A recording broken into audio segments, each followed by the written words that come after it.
Warning: what you are about to see may not make you more competitive in the game of Flesh and Blood. In fact, it might make you worse. Arcane Games and Events is not to be held responsible for any fun the viewer might have, directly or indirectly, by watching this video. Viewer discretion is advised.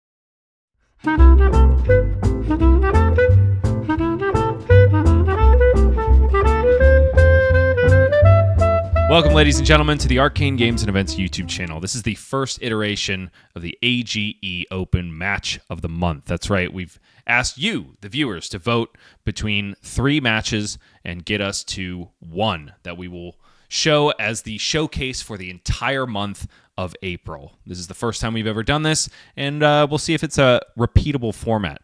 We've asked the players from the elected match of the month to join us here, and they are right before your eyes. It's Chris Iaali and Anthony Pham, 2 members of the Arcane Games and Events Pro Team. How are we doing, gentlemen?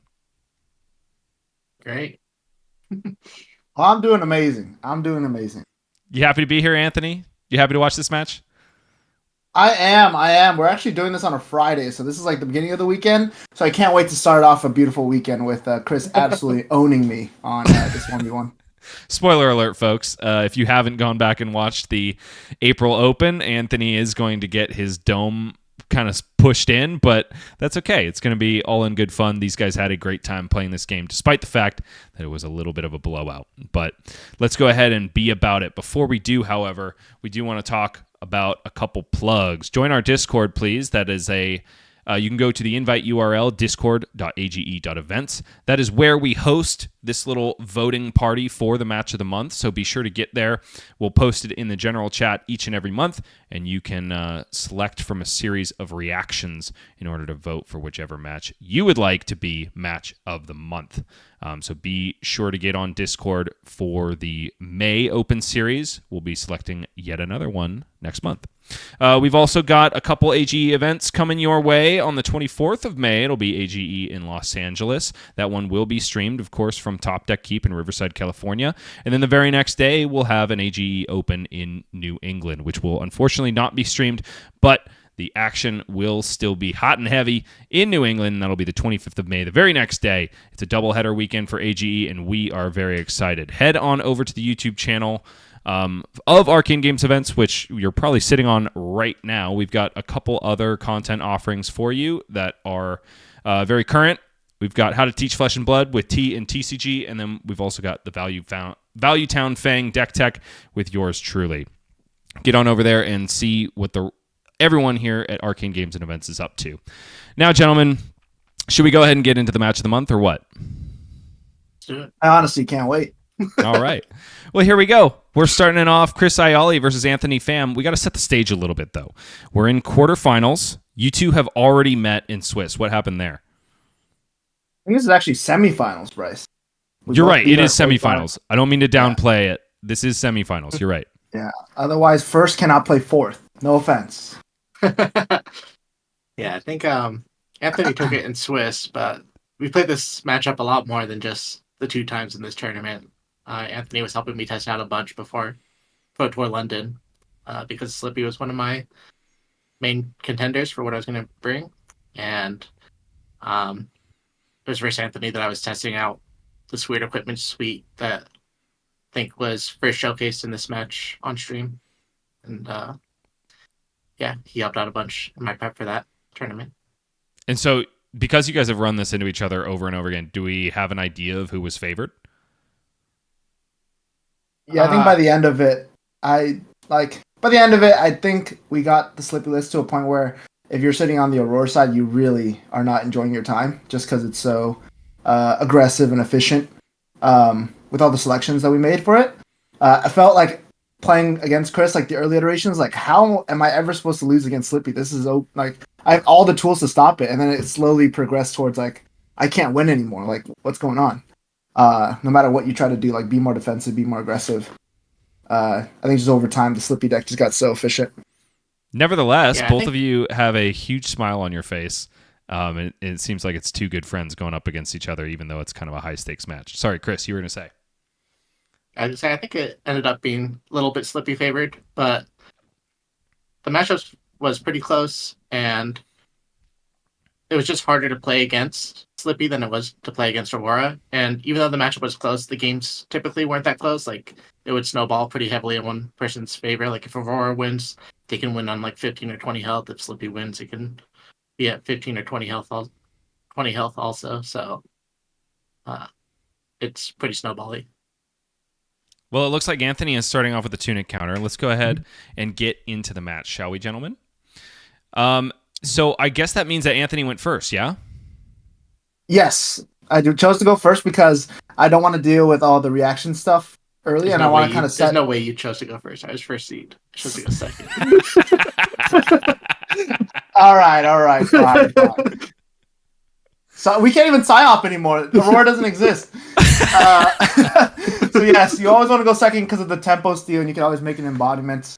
But I had to sadly go first, so I tried to do the same thing without letting Chris filter. So here I am thinking, should I attack or not? That's like a lot of our banter right here. Like, do I attack on the first turn? But the thought process again in aggro mirrors and stuff is always don't attack because you can always make their hand better. And then here, Chris is like, I'm sitting here hoping he doesn't attack because I feel like I have the perfect opening hand. Oh, and let's see exactly what that was, Chris. Yeah, my number one pro tip when playing Slippy is even when you have the most perfect opening hand and you know that you want to play Bonds of Agony, you just like you let it simmer for a bit. Like you let it melt and you just like you can't let them know that you have the perfect hand because you have to make them think that you're thinking about bluffing with the Bonds of Agony. And Anthony in our testing games, he's called out my bluffs more than any other player I know. And yet he doesn't know whether or not I have it here. Okay. Here's the context from my side as well. All right, so usually you can call out bluffs easier when your hand kind of sucks. But then I immediately drew into Arc Lightning, which is my best card for this whole matchup, to extend my turn. And I was like, all right, even if it's not a bluff, on the off chance that I'm wrong, I basically lose the game because I just don't have the tool to catch up if I do go like down in the matchup. So right away, I basically am like thinking, all right, I have to just face Purgatory here and respect it because like there's no way I disrespect his bonds this early and then get blown out by 15 damage and lose Arc Lightning. Like I'll lose other ways, but I won't lose that way, I think. Chris seems to know that he's kind of got you in a vice grip right here. Yeah, Chris says, Chris, I feel like when he started playing Assassin, he's been like other people have been trying to like learn from him and whatnot. I feel like every time I hear someone like trying to get tips from Chris is always talking about bluffing more than he's talking about like, the actual mechanics of how Assassin works. He's like, you got to learn how to bluff better. And I'm just like, I don't know what's going on in these like councils or like these like sessions, but I mean, it's right, it's true. You got to bluff more. And Chris, you come from the poker world, right? So you're pretty proficient at bluffing. I don't bluff too much, but yeah, it's definitely a tool that you can use it when you need to. So there's the face Purgatory block. Buys you an Orb Weaver Spinneret, but Anthony still has to give 2 cards. Or I'm sorry, just one with the Electromagnetic Somersault. I did have the Justin Egg, and I could have chose to go over the helmet there, but I felt like since he was already blocking so much that it would make my next blue attack stronger just to hold the Justin Egg and wait for a better opportunity. And now that I have Bonds and Agony in Graveyard, it'll pair perfectly with like any take up the mantle and everything. So yeah. So obviously I relegate my hand to playing mid range because I'm like, all right, here's 2 0-for-4s, and I'm gonna park an Entwine Lightning and then set up my next turn. And then obviously he banks the Justinek. But the fact that he draws the second Bonds of Agony here is like. Wait, hold on. What was said between you two right there? What, Anthony? Were you trying to bluff something after that lightning surge? So he knows. So when I somersaulted my Entwine Lightning and my dude. So I was like, after the lightning surge, I was like, I wonder which one I'm going to attack with. And obviously, it's always pretty much correct to use the Entwine Lightning because it has natural go again. And I think this is my favorite part of the match. Right here. Yep. Yeah. What happens there? What happens there when he grabs the Red Back Shroud? So So this is a telltale sign of the fact that he is going to spike with blood rot me. So when he blocks with that, he's trying to get the full value of the block plus whatever happens. So I'm like, so I literally said, "Fuck, I'm dead." Or I guess I should. I don't know if I should cuss. This is not a children's show. This one, Match of the Month, is all about adult stuff. I said, "Damn, I'm dead." Basically, after he blocked with the spike, and I was like, "Fuck, what could it be? What could like the spike of blood rot be attached to?" And then he plays freaking Bonds of Agony again. I'm like, "Oh my god!" And this time I drew 2 flittering charges. So I'm like, "Oh my god, this is just like, come on! Like these 2 bonds couldn't have come at a worse time." Yeah, sometimes lucky.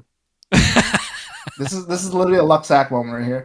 And he gets to park he parked the Justin Nick too. I remember Evan actually. He at the beginning of the game he was like, "Oh wow, they're having a lot of fun." This is kind of a dig at Evan. He's like, whenever I play Chris, like he never is this emotional. And like the moment I heard that, I always think it's because Evan plays like stack floor. It's like this, just the way the direction he's just standing there blocking. But here, I guess I have a couple options. I could just give up my entire hand, and just like lose to bonds again. But I know for sure it's gonna hit because even he blocked with red backshroud for a reason. So I relegated myself to ditching my hand and making an embodiment. It's definitely not a good play. But I think it's like I kind of wanted. I feel like against the assassin seat, sometimes you just like force them to play out their hand so that you don't have to deal with it for the rest of the game. Kind of like New, where she could always do like the leave no witnesses and have the 1 floating. Sometimes you just want them to do the block forward just so that they can like +1 react and get it over with, so you don't have to play around it the entire game. So here I'm just like, if I block with my entire hand, it could just reset again, or he's gonna hit me anyway with something devastating after. So I'm just gonna like force out the reactions, even though I know I'm gonna get wrecked this turn.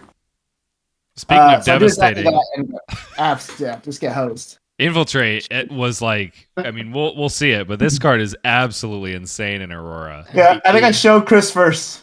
You do. Yeah, in our history, I've had some pretty bad luck with Infiltrate, like hitting Blue Heaven's Claws and stuff in our previous matches, and here we were joking about Skyward Serenade not being the best hit, but is it the worst, think, or is maybe like Written in the Stars maybe even a little worse? I think Heaven's Claw is definitely the worst, like because it costs 1. I didn't run it this day, but Heaven's Claw is definitely the worst because it costs 1 and it doesn't do any like on hits. Whereas Written in the Stars, you can kind of play it and like set up an next turn, or like there's some sort of setup effect. Skyward Serenade's not that bad either because like you can still do like the buff damage and whatnot. Yeah, Serenade is kind of like Written in the Stars +1 damage usually, but But yeah, I think Infiltrate will redeem itself later on in the match. What do you think, Anthony? This is so so he not only hits my Serenade, he later when he plays it asks me if he could use my embodiment of lightning, my coastal one, and I'm like and I didn't make one, so I don't have one on board, so I have to give him my freaking Koful. So he's just like taking my entire deck basically. But Anthony, so I do want to point out, like, even though you nightmares. got totally screwed by 2 Bonds of Agonies this game, you still like managed to make kind of a functional play here. Entwine Lightning into Starfall for 1, even though it's bad, like it does demand respect from Chris because of that Channel Lightning Valley. Yeah, I have no idea if I want to block this or not. I don't think I want to let you draw a card. But, so like my thought process was like I could take 1 million damage, but I still threaten because I have the embodiment. I have still threatened 4 into 1 at the very least, and he doesn't have red back anymore. Or if he wants to block the entwine with Master Perdition, then the 1 he has to give an extra card on it.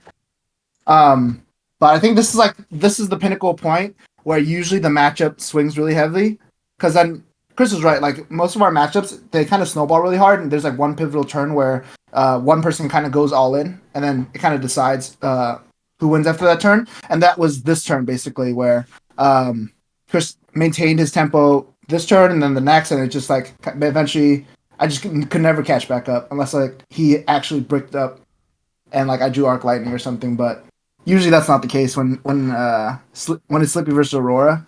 Both decks are pretty good at maintaining the tempo with such like so many sources of go again, right? So like, you're basically never gonna brick. So it's really hard to catch up after the opponent snowballed. Yeah, as long as you're using your arsenal correctly, preserving those stealth attacks for the next turn. Make sure you never missing a stealth attack to go through reactions. I do want to take a minute here and point out that if Chris hadn't blocked that Starfall, it would have been a red snatch in the arsenal. But I think it's more relevant for this next turn cycle, like if Anthony had drawn a card, how things might have shaken out a little bit differently, and we'll see why in just a moment. But it's back over to Chris after Anthony was just able to send Entwined Lightning for go again into Starfall, which was blocked out by Chris. Chris got 2 cards and 1 in Arsenal. I think we had a lot of fun in the early game, but this is where we kind of get a little bit more serious. No more smiles right here, huh? We actually have like interaction here that like actually is super game deciding. So yeah, here it's like 6 against 6 for sure. And Chris blocks with the Spell Void to prevent the on-hit draw. Yeah, so I figured I'm not really pitching for Arcane that much in this matchup, and the fact that this is your second Channel Lightning Valley, I'm like, I probably don't need to worry about the draw effect from your sigils as much going forward. And boom, it's a Shelter from the Storm off the top from that Infiltrate. So I do wonder if Anthony had drawn that 1 extra card and he had a Shelter there, not only could he have covered up the Infiltrate, but he might have given you a little bit more of a dead card. We'll have to see what's on top of the deck. And this is where he realizes that I can play Shelter. So I was like, ooh, a D-React, cool. I was like, usually in my head, I'm like, they can always play it during their turn. So I don't know why. Like I know he can't play the Shelter, but I was like, okay, I don't have to worry about that Shelter until next turn. And then I play for it. I was like, wait, can you play that turn? He's like, yeah. And I was like, okay, I'll Arsenal and pass. He's literally playing my deck better than me right now. Kind of insane. Hey, he gave it back though, and you put it in the wrong zone too. He did give it back. Look, he has my Coldfoil embodiment lightning right now. Yeah, I was hoping to start off my turn with Leave No Witnesses or something that doesn't actually have go again, but maybe CNC. Yeah, this is so tough because like I feel like now I'm just in such a big hole. Like Somersault could potentially save me if like I manage to block like an attack for 6 and bounce back, but like I need like basically a miracle to come back in this matchup now. Both my channels are 2 of my channels are gone. I had to block with an Arc Lightning earlier. Like I'm really struggling to see power cards at this point. And Chris is basically just like making sure he doesn't brick and presents like relevant on hits for me to keep blocking like this. Like, oh my god! Like if I didn't block there, okay. So this is what. Okay, I just want to pause the video. Pausing the video. I have a gripe to pick. So ever since our testing and then the debut of this match, every time I play against a Slippy as Aurora, so like this is like the battle hardened or like any match, like I think Aurora existed for like a month and a half after this. Anytime I played a Slippy and they flipped up their equipment and it was this exact equipment that Chris played, I'm like, this guy is such a simp, bro. Oh my god. He watched this video and he learned how to play against Aurora and they ran the perfect equipment, Redback Shroud, Mask of Perdition. You know, not to fault Chris, it's obviously very good and very correct. But it is just it's so funny to see like, oh, finally we got the Slippy like equipment suite and matchup to a point where we like it, and then now I have to deal with it for the rest of my time playing Aurora because every time I play against a Slippy, they're like, oh yeah, I watched Chris beat you. Yeah, I think Mask of Perdition was key in like helping solve the matchup. You don't need the 2 block from Crown of Providence or anything to stop a breakpoint, and being able to cash it in for another card or even an extra silver off of Leave No Witnesses to buy it back and do it again. It's pretty important. Yeah, it's like insane with that like this card that you just played, the Art of Desired Body. Mm-hmm. It's important to mention too draws that you 2 cards. Jeez, Chris, this definitely influenced New England in a big way. One of our yes, he was a finalist. Ka Chan was running Mask of Perdition, I think, after this tournament went in your favor. So you're causing painful ripples all the way through the bi-coastal AGE circuit at this point. And you're helping him do it too, Anthony, so you're kind of doing it to yourself. Yeah, next time Chris asks me, "Hey Anthony, can you get on for a game?" I'm just gonna say no because I'm tired of this. Yeah, if I lost this match, I wonder if people would still play. Like, you idiot! Why aren't you playing the Arachne mask? The one that turns into a random agent. And this is results-based analysis at its finest. If people watched our Swiss game, they're like, "What is Chris actually doing?" But they watched the game where Chris won the whole thing, so it's definitely some results-based analysis, but it is funny, like kind of seeing like how decks evolve just because of what's on stream and what wins and whatnot. Chris, why are you laughing as you grab an infiltrate from Codex of Frailty? I think it just has to do with what we were saying about me playing his deck better than him already, and like I've already attacked with infiltrate twice this game, and yeah, it's kind of tilting to lose to your own cards, I think, right? And it's kind of fun to play with your opponent's cards and beat them with their own cards. Any rebuttal, Anthony? No, he's absolutely correct. It's crazy. Every time we practice, he hits the worst cards I've ever seen, like Current Funnel, Rain in the Stars, like cards he can't even play. And then like during today, it was like all crazy cards. Shelter, I think in our Swiss, I think one hit and it's Somersault or something. I don't even remember. But it like everything was going right for the infiltrates. That's kind of how it goes sometimes. Yeah. It'd be like that. This is also the fourth chain link in this turn, Chris, which is pretty gross. I guess that's why we play Slippy, though, right? Yeah. And then we draw off the Ponder. It's another Codex. Feels good. Yeah. And not only that, Anthony has to send the Snatch for 3. Yeah. I feel like it's also the Codex, too. It's like so... the addition of like Codex of Blood Rot and whatnot, too. It's just so many like Ponder tokens for Slippy. So like... More speaking to that like snowball effect where, any card draw draws you into the next card draw if your deck's running card draw. So being able to like layer and like continually keep drawing cards off ponders is just like so insane. So like this is what we're talking about when we're talking about the snowball effect. Like when one deck is ahead, like it just feels like the other one can't come back anymore. And we're also just eclipsing 8 minutes in this game. And you guys are like just destroying each other. I'm actually super happy to see Infect because it's the first one where it says you don't touch my deck and you don't touch my cards. Like it's the first effect where I can just play my hand without having to worry about anything. And then he plays Codex, and I'm like, oh my god, infiltrate again. What? Should I have an infiltrate counter going? This is number 4, right? Yeah. I just threw the sigil. I'm like, fuck you, man. Like, just take this. You're not taking my cards, man. Okay, Anthony, you got some gas right here. Arc Lightning, baby. I do turn the corner a little bit here, just a little bit. I basically am going to be at 11 though, because I have 2 Blood Rots that I don't intend on paying for. So I'm really behind, but like this is what some of the catch-up methods that you can have, like Arc Lightning, Somersaults, Lightning Valleys. And I managed to cobble together like a pretty decent Arc Lightning turn. I wish it could be 5 cards with Tunic up, but alas, my Tunic's not up, and one of my cards was the D-React that I had to play to stop Chris from playing my deck better than me. So we're just relegated to this like meager Arc Lightning turn, I think. Not bad. How crazy would an Infectious Host be, huh? So... Dude, at a previous was that the RTN? I think it was the RTN. So this was the Age Open. At the RTN, I was playing Aurora as well, and I won that one, by the way. TDK soft field. But I showed Chris my tokens for the day. So it's my Lightning and my Rune Chant, and then I flipped to the back of it, and it was Frailty, Blood Rot, and Inertia. And I'm just like, why do you have those in your deck box? And I was just like, don't worry, dude. I came teched.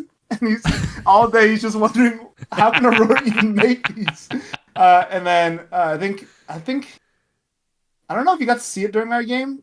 But no, you showed me after. Showed you the deck list after, yeah, and you saw the Infectious Host. You're like, oh, that's why he has those tokens in his deck box. Yeah, I was running a one of Infectious Host because I thought there would be so much Assassin that day that it's just like a prime Codex target where if they Codex a Frailty, you can go get Infectious Host, swing with it. Only for 3, but then it gives them a Frailty. And that turn, they can't swing daggers anymore at least. So there's definitely some merit to it, especially with against Slippy where they're giving you so much blood raw as well with Spike and Infect that it's just almost always a frailty and sometimes a blood raw on top. So even though it kind of feels like you're getting dome wrecked here, Anthony, the light totals are still rather close. I mean, like Aurora can definitely. You're smiling right now because you don't feel like. It's not close. It looks close, but I'm attacking here, and I still have like 4 cards. So. If I was attacking, it would be decently close. But he's attacking, so it's not close unless like literally all he does is play Black Widow pass. Then like I could catch up, but yeah, it's just not close because that's just how aggro decks are, man. It's tough to come back after one deck snowballs, especially when one deck has on hits. Like my on hits are I possibly draw more cards. His on hits are he plays my deck, so I have to basically worry every turn about not being able to play the game. So I think, by the way, just going back a little bit, I think the card that you drew instead of the Shelter from the Storm was an E-Strike. So I don't know. Do you think this game is slightly better if Chris has an E-Strike, or worse if you can like send that snatch? Well, if I draw off Lightning Valley there, like the game is definitely a lot more different because of the snowball effect of like me having a shelter and everything. Mm-hmm. But the fact that the Spell Void came in so clutch there and basically like just said no, you can't come back. I think E-Strike or Shelter, like I'm sure I forgot how much armor you had on that turn, Chris, but reasonably probably could have blocked. Yeah. Reasonably probably could have blocked out anyway. Definitely having the Shelter there helps, but I think he still denies me drawing 2 cards, right? Because I had Valley out and Snatch. Exactly. Yeah, I wonder, like, it also depends whether or not you're going to pop your Snapdragon Scalers on that turn if I say no blocks, because you drawing 2 cards isn't too relevant because you haven't played a Lightning or anything that turn, right? So. Yeah, and if I pop Snaps, like, you can use Sync Blow, and it's just like, okay, well. Yeah. Not only did I not draw 2 cards, I basically also wasted equipment.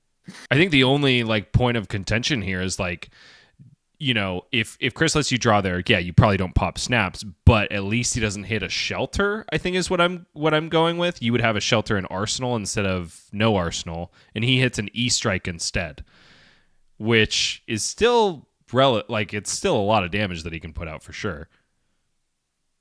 Yeah, I mean, the Slippy turn probably looks a little bit more defensive, where Chris blocks with 2 cards and does like stealth attack, feint to react, and then just E-Strike, draw a card, E-Strike like +2. So like he still maintains tempo really well, I think. But yeah, I mean, sometimes it just lines up like that, right? Like if he hits literally any other card in my deck, and I get to play Snatch for 4, potentially draw 2 cards, like that's like a huge effect. But he hits like the Nullifier in the matchup. I guess the only worst thing would have been Sigil of Suffering because I would have also taken 1 damage. But Shelter's a pretty good second place, I guess, to stop my tempo swing. Do you mean you didn't bring AB for Slippy? No, I wasn't expecting it, but I probably should have. Based on how many times he played Infiltrate this game, I probably should have brought AB into this matchup. So back into it. It's Orb Weaver Spinneret into Persuasive Prognosis. 4 go again. Yeah. Or no go again because it was Mark of the Black Widow first. I don't even know what I did this turn. I think I made a rune chant this turn. Big plays. Did I make a rune chant? I think that was from your Arc Lightning turn. That was the way you ended it instead of an embodiment. Yeah. So here, I think I definitely should have just played Arc Lightning and then played Written the Stars because he doesn't have AB left. And like I have to find something to swing it back. So I relegated myself to like, all right, if Chris has the worst turn, Arachne slip through the cracks turn of all time, I have 2 rune chants, Tunic Up, and Arc Lightning, right? So like I could just one-shot him if his turn's really bad. So that's what my thought process was. But Chris, I think just to be more aggressive, I should have played out my turn because he has no AB. Chris, are you about to have the worst turn that Slippy's ever had? I don't think so. I don't recall actually what happens this turn, but I know he's trying to set up. Yeah. I don't recall what card I would have drawn. This is all literally results-based analysis, but like even if I draw a 0 for 4, like I play Arc Lightning, which is 1 damage, Written the Stars 1 damage, 0 for 4 is a 0 for 5, and then I can swing Starfall. So that's like a 2-card 10. Oh Is this a kiss of God. death turn? Oh It is, right? God. Yeah. Okay. I do, and like this kind of goes with what I was saying earlier. Like even though I think I knew what I was going to do the entire time, you just gotta like pretend like you're thinking about your plays, make it so it's not like super obvious that you have everything that you need. Um, but yeah, this is not definitely not the worst turn ever. See, this is usually where I can call Chris's bluff really well, but I have 11 health, so like, if I call it wrong, I'm basically just dead.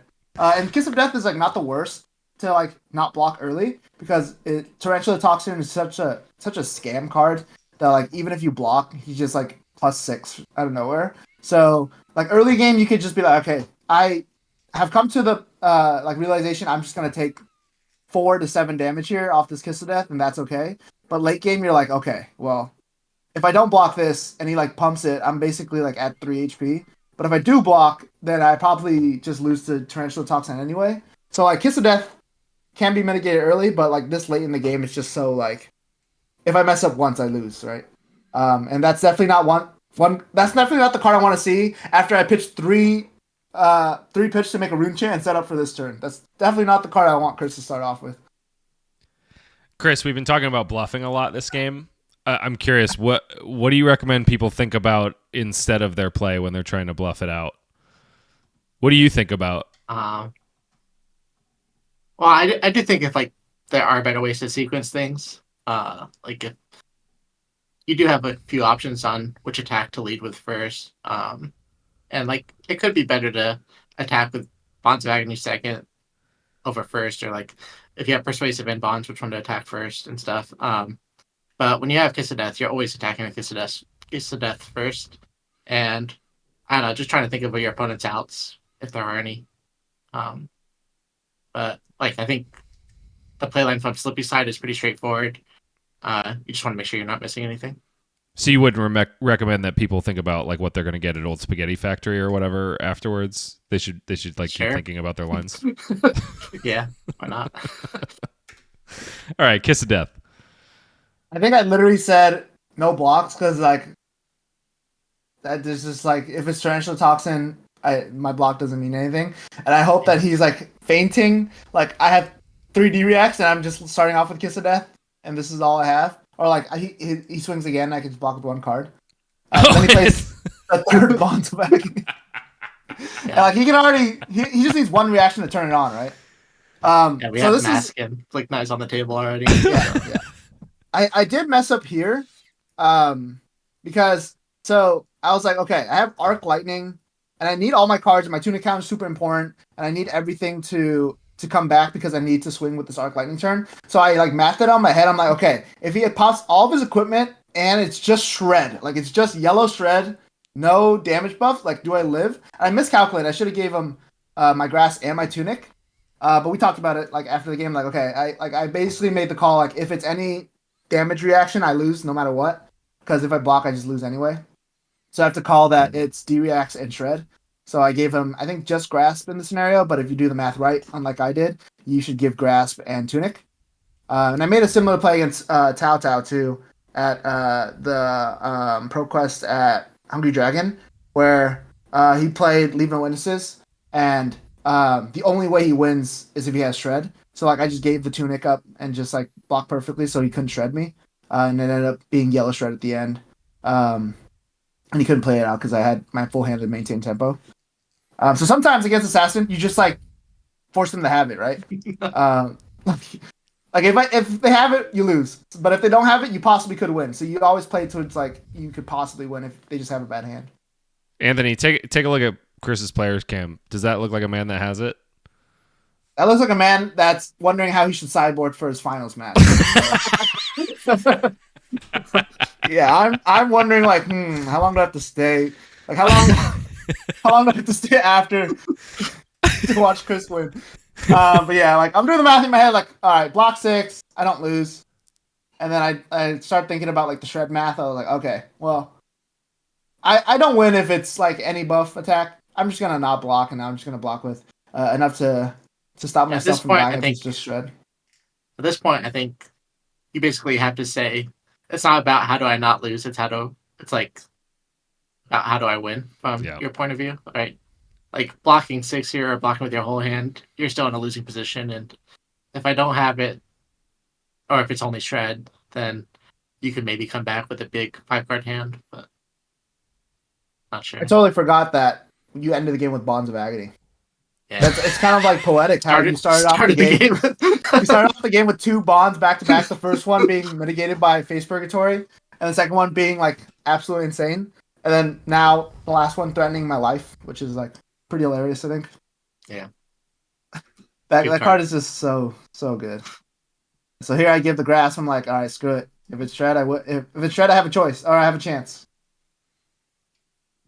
So look at that conviction on that flick. Yeah, a very definitive flick there, Chris.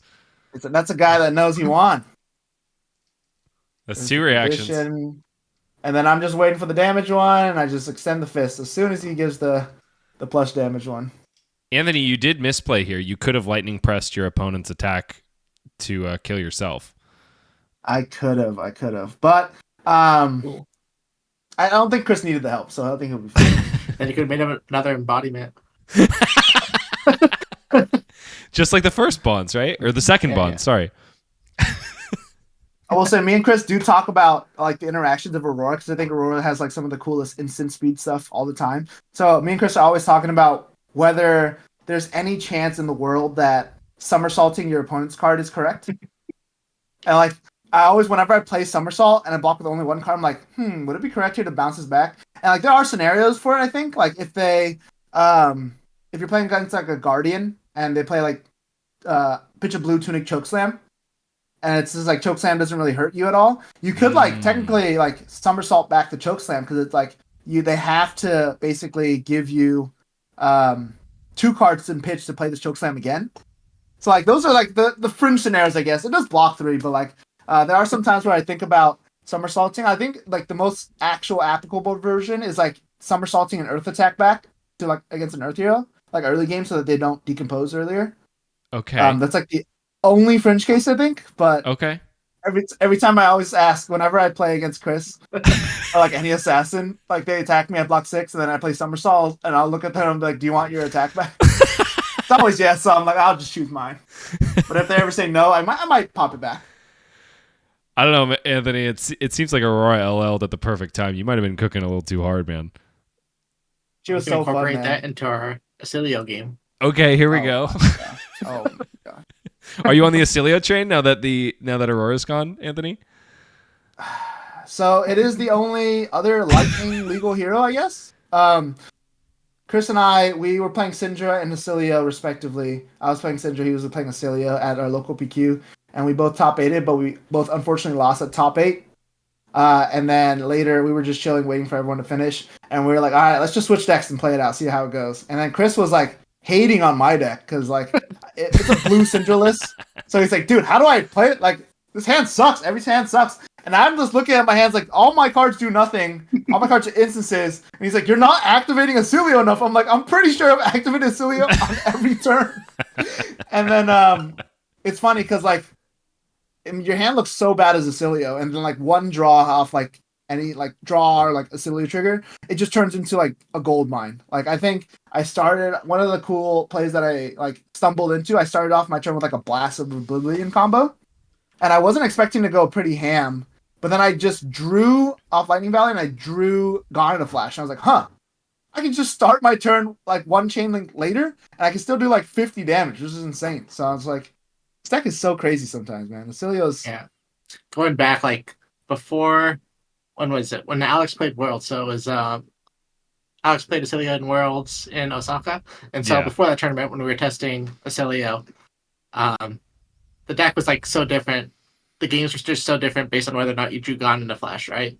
And when we started testing Slippy for Pro Tour London, I was testing a lot with Zach Wallach on our team, and one of the first comments I mentioned to him, like maybe 5 games in with Slippy, was this just feels like Acilio, where the games where you draw Bonds of Agony or the games where you draw Kiss of Death are just way different. And so Acilio and Slippy kind of have like a few similarities in like their playstyle, even though Acilio's cards don't really block that well. But yeah, it's been a fun deck that I've been messing around with. That's awesome. Well, that Yes. concludes the AGE Match of the Month for April 2025. Anthony, I can't think of anybody that would be a better example of a good sport than you, my man. Thank you so much for coming on and talking about getting clocked. If I had to lose to anyone, it would be to Chris. So I'm glad. I'm glad Chris was I'm my back last at you. loss of the day. Thanks, Chris. And congrats to Chris for taking down not only this match, but the entire tournament for April. Thoughts on what we're taking to May, gentlemen? I'll let Chris go first. I unfortunately won't be there next week because I'll be in Taipei for the world premiere. But if I was going to play that next weekend, I don't know. I probably Azalea. I don't know. I kind of switch decks every week, so I've done really well with Vincent and Acilio this ProQuest season so far. Florian is still really strong, but yeah, I think there's a lot of good choices that you can play. A-Dog, what are you taking? So I'm kind of like Chris. I kind of like before Aurora, I used to flip flop a lot, and now that she's gone, I kind of have fallen back into the tendencies. But Chris, I feel like he falls back onto like definitely good meta calls, whereas I fall back onto like decks that I'm just really comfortable with. So knowing that, I'll probably like test a lot of like Jarl, Syndra, but I'll ultimately probably bring Riptide because why not? I guess we'll have the banned and restricted announcement in effect. We for will. that tournament. Yes, Oh, on true, Monday. true. Yeah, who knows? Yeah, I won't be bringing Florian because I know that deck's gonna be slaughtered. Jeez. Do we think Goodbye, Scepter's Nightblade. going, or is it going to be something else? Chris I'm hoping Chris actually it's Nightblade. tweeted out Yeah. some picks there. It's pretty good. Chris, just tell him a little bit. Tell him a couple cards you think are gonna be bad. I think that the Wind Chant reduced cost attacks should be removed from the format. I think they were a cute and kind of key part of Viscerai's game plan, but now that Viscerai's not in the format anymore, I don't think that Florian should be able to abuse it also. They're just like so high value on their own when you have the Rune Chant stacked up. And then I'm not sure if they'll be proactive with any other bands leading into high seas, but if they tune down Florian and maybe knew a little bit, I'd be happy, but I'm sure that they'll make the right choice. Do you have the If same I amount of faith, control Anthony? this if I control this ban list, it would probably be like in order. It'd probably be like reduced to Rune Chant, Ninth Blade, and then we start getting into like Bonds of Agony, Infiltrate, to start getting into like the Slippy cards. But realistically, I think they're gonna probably ban like one of the key pieces in the stack Florian deck, and then they'll probably ban 3 Oak, 3 of a kind, just preemptively. The video made it sound like they're gonna be very proactive with it. So rest in peace, most card draw effects, I guess. It'd be funny if they banned draw swords, just because it's like it enables the Kasai deck so well. Like it's funny. Well, thanks again, gentlemen, for joining us here for the first ever AGE Match of the Month. I think you gave us a very good example to follow, and I can't wait to see what we've got next month. Before we go, I do just want to mention one more time that, I guess that we have a Value Town Fang ProQuest deck tech up, but I was hoping to cut to this slide, the Join Our Discord slide. Just type into your browser discord.age.events, and you can join us on Discord, where you can interact with these fine gentlemen and all the great folks that play at the AGE Open Series. In addition, you can vote for the match of the month in May and all subsequent matches of the month thereafter. If you like this format here, get on over to our Discord and make your voice heard. Furthermore, we do have 2 AGE events coming up at the end of this month. On the 24th of May, it is AGE Los Angeles at Top Deck Keep in Riverside, California. The very next day, it's the AGE Open in New England. That'll be at Great Stories Comics and Games in Whitensville, Massachusetts. Be there or be square and see these fine gentlemen, minus Chris, who is going to be taking down the world premiere in Taipei. Thanks to everybody for tuning in, and we will see you next time. Have a good evening.